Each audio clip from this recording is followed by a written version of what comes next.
I write about ships, planes, tanks, drones, missiles and satellites. Just when you thought Russian FOSS's do-it-yourself armored vehicles couldn't get weirder, they just got weirder. Photos that appeared on social media on Thursday depict Russian paratroopers posing in front of an MT-LB armored tractor sporting a single B-8 V-20 rocket pod, which fires unguided rockets, and normally arms helicopters. That's odd, but it's not new. Russian forces in Ukraine, honoring a long tradition among Soviet-style armed groups, already have deployed BTR-wheeled armored personnel carriers and tracked MT-LBs armed with helicopter rocket pods. What's new about the MT-LB B-8 V-20, for lack of a better moniker, is the rocket pod's mount. It seems Russian technicians borrowed the articulated base of a 2B9 automatic mortar. So where Russia's Frankenstein armored vehicles usually combine just two previously unrelated components, a chassis and weapon, usually, the MT-LB B-8 V-20 combines three.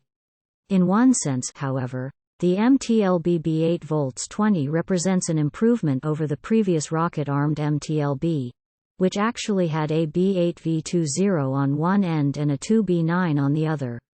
That unwieldy combination probably required the crew either to use the rocket pod or to fire the mortar. But not both. The rocket exhaust would fry the mortar crew.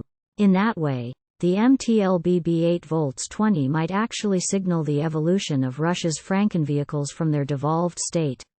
As Russia's wider war on Ukraine grinds toward its third year and Russian vehicle losses exceed 11,000, at the same time that Russian industry struggles to produce enough replacement vehicles, it perhaps was inevitable that the Russians would improvise new fighting vehicles with whatever old chassis and weapons were available.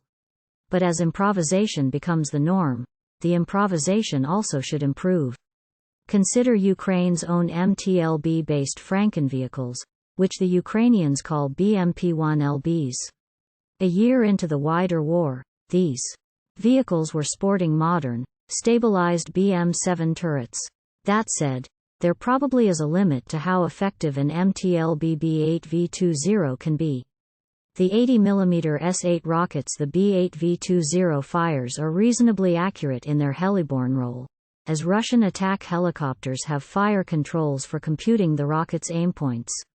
It's unlikely an MT-LB has the same controls, meaning a crew firing rockets from the vehicle is doing a lot of manual computations, and crossing their fingers for luck.